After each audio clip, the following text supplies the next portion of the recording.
आज मैं वर्तिका सिंह आपके साथ लौट आई हूँ हमारे शो शख्सियत में। आज हमारे साथ मौजूद हैं मिस्टर अश्वनी दुबे, जो कि एडवोकेट हैं सुप्रीम कोर्ट ऑफ इंडिया के। आज मैं इनका साक्षात्कार लेने वाली हूँ। Sir, welcome to our show.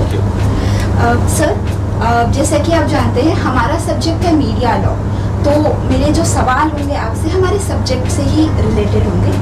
तो सर, मेरा पहला सवाल है कि जैसा हम सभी जानते हैं कि हमारा जो संविधान है, जो कॉन्स्टिट्यूशन है, उसमें मीडिया लॉ के लिए पर्टिकुलरली कोई एक्ट या सेक्शन नहीं है। लाइक मीडिया की जो भी राइट्स आती है वो right to freedom of speech and expression में आती है। तो क्या इसकी वजह से मीडिया लॉ को कुछ, मीडिया जो है या जर्नलिज्म की फील्डों से कुछ खास डिसएडवांटेजेस होते हैं? देखिए, सबसे पहले तो ये समझना पड़ेगा कि कॉन्स्टिट्यूशन में जो फंडामेंटल राइट्स में फ्रीडम ऑफ एक्सप्रेशन और फ्रीडम ऑफ स्पीच को डिसाइड करके जो राइट्स दिए गए हैं मीडिया पर्सनालिटीज को, मीडिया हाउसेस को, मीडिया पर्संस को, वो ये साबित करता है कि उनको किसी भी न्यूज को पब्लिश करने के लिए किसी अथॉरिटी की, किसी मैंडेट की, किसी रेगुलेशन की जरूरत नहीं है। तो अपने आप में, चूंकि कॉन्स्टिट्यूशन से ही हम गवर्न होते हैं और कॉन्स्टिट्यूशन के बेसिक ऑब्जेक्ट्स में जब ये बात लिखी हुई है, तो इसके लिए कोई ऐसी जरूरत नहीं है जो भी मीडिया पर्संस के पास कोई ऐसी सेंसिटिव न्यूज आती है जो ऐसा लगता है कि उसको रिलीज करना है पब्लिक डोमेन में और पब्लिक के बेनिफिट वो कर सकते हैं। हाँ, लेकिन अभी जरूरत जो है वो लॉ की, वो जर्नलिस्ट प्रोटेक्शन एक्ट की है। जर्नलिस्ट प्रोटेक्शन एक्ट की इसलिए जरूरत है कि हम समय समय पर उनके असैसिनेशन की बातें सुनते हैं। ऐसा सुनते हैं कि समय समय पर जो मीडिया वाले लोग जा करके किसी माफिया की बात उठाते हैं, या किसी माइनिंग माफिया को ले लीजिए या कोल माफिया को ले लीजिए, तमाम माफिया को पता चलता है ऑल ऑफ अ सडन उनकी डेथ हो जाती है। व्यापम में मध्य प्रदेश में देखेंगे तो कितनी सारी डेथ्स हुई और उनकी रिपोर्ट्स का क्या हुआ, क्या कंक्लूजन हुआ, कौन से आरोपी पकड़े गए नहीं पकड़े गए, अभी तक सामने नहीं आया। उस बात की जरूरत है कि जो जर्नलिस्ट इस देश के हो, जो ड्यूटीज, पब्लिक ड्यूटीज एक तरह से डिस्चार्ज करे, उनको प्रोटेक्ट किया जाए, उसके प्रोटेक्शन की जरूरत है। बाकी तो freedom of expression, freedom of speech में सब कुछ कवर हो जाता है। जी सर, तो सर जैसे कि आपने कहा कि जर्नलिस्ट का असैसिनेशन हो जाता है, तो सर क्या ये एक तरह से जो वर्किंग जर्नलिस्ट एक्ट है उसका फेलियर है? नहीं, वर्किंग जर्नलिस्ट एक्ट में प्रोटेक्शन की तो बात ही नहीं। वर्किंग जर्नलिस्ट एक्ट में तो सीधा सीधा ये दिया गया कि उनको क्या क्या उनके राइट्स होंगे, गवर्नमेंट उनको क्या क्या बेनिफिट्स देगी और किस तरह से वो ट्रीट होंगे। मजीठिया वेस्ट बोर्ड में जैसे सुप्रीम कोर्ट की जजमेंट आई, सुप्रीम कोर्ट ने कहा कि लेबर कमिश्नर के पास आप जाएंगे और लेबर कमिश्नर के सामने अपना क्लेम करेंगे, तब तक जो मीडिया हाउस है, जो एम्प्लॉयर है, वो उसको कहीं टर्मिनेट नहीं करेगा, हटाए नहीं। लेकिन ट्रांसफर पॉलिसी पर तो कुछ नहीं कहा। अब कैसे उनको हैरेस किया जाता है? दिल्ली में एस्टैब्लिशमेंट है, दिल्ली में बहुत ज्यादा पैसे तो उनको मिलते नहीं है, तो पता चला कि उनको चेन्नई ट्रांसफर कर दिया। अब चेन्नई जाएंगे, नया एस्टैब्लिशमेंट होगा, फिर केस लड़े, वो करें। तो इन सब चीजों को रिजॉल्व करने के लिए और फ्री, फेयर और ट्रांसपेरेंट मैनर में बिना किसी दबाव के ये जो जर्नलिस्ट हैं वो काम कर सके, जो स्ट्रिंगर्स हैं, जो कैमरामैन हैं वो काम कर सके और उनकी न्यूज कहीं कॉम्प्रोमाइज ना हो, ये भी देखना है। क्योंकि होता क्या है कि नीचे से लेकर ऊपर तक वो न्यूज लेकर के आते हैं, लेटर इस टाइम में कॉम्प्रोमाइज होती है। तो इस बात को भी देखते हुए ये जरूरी है कि उसको पूरी तरह से पब्लिश करें, उनकी मेहनत को एक्सेप्ट करें और साथ ही साथ उन्हें प्रोटेक्ट किया जाए। इस बात की जरूरत है, ऐसा लॉ बने कि उनको लीगली उनके सर्वाइवल के लिए, उनकी फैमिली के सर्वाइवल के लिए, उनके बच्चों के सर्वाइवल के लिए, इसके लिए लॉ बनाने की जरूरत है। सर, मेरा तीसरा सवाल ये है कि सेंसरशिप एक्ट, लाइक मीडिया में सेंसरशिप बहुत इंपॉर्टेंट रोल प्ले करता है। तो सर, जब सेंसरशिप एक्ट आया था उसके काफी पहले ही सुप्रीम कोर्ट के सामने एक केस आया था जहाँ पे सेंसरशिप की वैलिडिटी पे सवाल उठे थे। Brijbhushan versus state of Delhi का केस। तो सर, ये केस एक्चुअली था क्या? देखिए, सबसे पहले सेंसरशिप की बात करें तो अभी वो उस समय की बात थी जब सोशल मीडिया का इतना प्रभाव नहीं था। तब किसी भी न्यूज को लाने के लिए सेंसरशिप एक्ट और तमाम एक्ट लाते थे। और एक 26/11 की जो घटना हुई, 26/11 की घटना में आपने देखा कि जो हमारे मीडिया के लोग जा करके लोकेशंस को देख रहे थे, यहाँ टारगेट हो रहा है, वहाँ टारगेट हो रहा है, और वो विदेशों में बैठे हुए जो उनको गाइड करने वाले, डायरेक्शन देने वाले आतंकवादियों के आका थे, उसकी वजह से कैजुअलिटीज कुछ ज्यादा हुई। तो उस समय 26/11 के बाद, मुंबई अटैक के बाद ये हुआ कि कुछ न कुछ मीडिया के ऊपर अंकुश लगाया जाए ताकि ये इंफॉर्मेशन को यहाँ से शेयर नहीं कर सके, ये वो बात हुई। लेकिन अब सेंसरशिप की ऐसा जरूरत इसलिए नहीं है क्योंकि आपके पास तो आपके हाथ में सारा मीडिया घूम रहा है।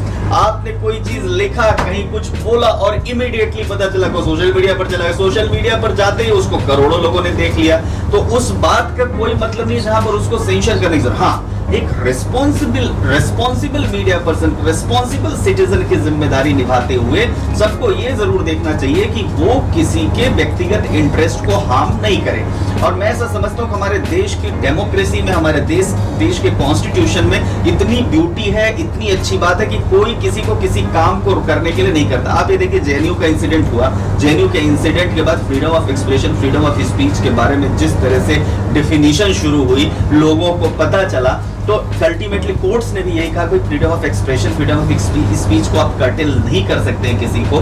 तो उसी का नतीजा होता है, कई बार पाकिस्तान जीवे जीवे के भी नारे लगते हैं तो पता चलता है कि फ्रीडम ऑफ एक्सप्रेशन और फ्रीडम ऑफ स्पीच का नाम दे देते हैं। राइट और रॉन्ग के बीच में बेसिक जो डिफरेंस है, उस डिफरेंस को जानने की जरूरत है। वो हमारी भी जिम्मेदारी है, मीडिया की भी जिम्मेदारी है, आप लोग स्टूडेंट्स हैं, आपकी भी जिम्मेदारी है, और एज एन इंटरैक्टिव सिटीजन इस देश के रहने वाले हर व्यक्ति की जिम्मेदारी है कि कंट्री की जो सुपरमेसी है वो पैरामाउंट है। जी सर, अगर आर्टिकल्स की बात करें तो सर आर्टिकल 129 और आर्टिकल 142 जो कि कंटेम्प्ट ऑफ कोर्ट से रिलेटेड है, तो सर मीडिया की अगर मीडिया के रिलेशन में इनकी बात की जाए तो सर इनकी बारीकियां क्या होती हैं जो एज अ जर्नलिस्ट हमें? देखिए, वर्तिका कंटेम्प्ट की बात हम जब करते हैं, जब कोई ऐसी सेंसिटिव इंफॉर्मेशन, जब कोई जानते हुए कि इस पर कोर्ट ने स्पेसिफिकली एक डायरेक्शन इशू किया हुआ है कि इसको पब्लिक डोमेन में नहीं लाओ। जैसे आप आइए, मैं आपको भी रिसेंट एग्जांपल देता हूँ। फरवरी में सुप्रीम कोर्ट की चीफ जस्टिस ऑफ इंडिया की बेंच ने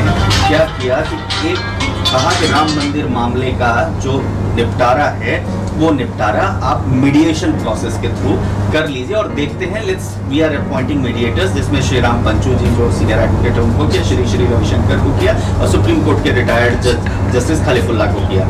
साथ ही साथ वहां क्या किया, सुप्रीम कोर्ट ने डायरेक्शन दिया कि जो मीडिएशन प्रोसेस है उस मीडिएशन प्रोसेस को किसी भी तरह से पब्लिश नहीं किया जाएगा, और we are here by not expecting, restraining the media persons not to disclose this due to one outcome or meetings wherever the meetings are taking place when the parties are sitting together finalizing for the outcome. वो वहां पर restrain किया। अब उस sensitive information को मान लीजिए media फिर भी लीक कर देता, उसके पास जैसे आती, वो कंटेम्प्ट ऑफ कोर्ट होता, वो कंटेम्प्ट ऑफ कोर्ट होता जिसमें सुप्रीम कोर्ट ने कहा कि आप इसको रिलीज, जैसे किसी महिला के साथ कोई असॉल्ट होता है तो उस असॉल्ट में ऐसा होता है कि उसके नाम को डिस्क्लोज नहीं किया जाता, जैसे सुप्रीम कोर्ट की गाइडलाइंस, उसकी फोटो को नहीं डिस्क्लोज किया जाता क्योंकि उसकी मॉडेस्टी, उस महिला की और उसकी इंटीग्रिटी पब्लिक डोमेन में ना आए और लोग उसके ऊपर आरोप ना लगाएं या उसको देख करके ना कि किसी के साथ इस तरह के ऑफेंस।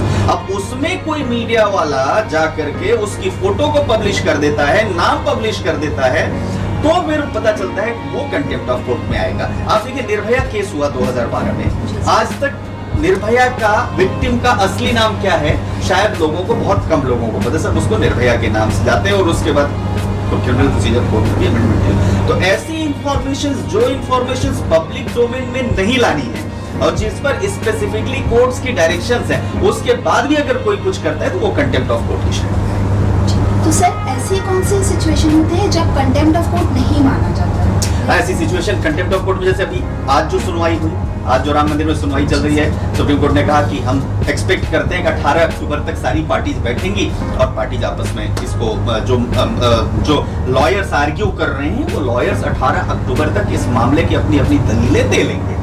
वो इंफॉर्मेशन आपको पब्लिक डोमेन में करनी है।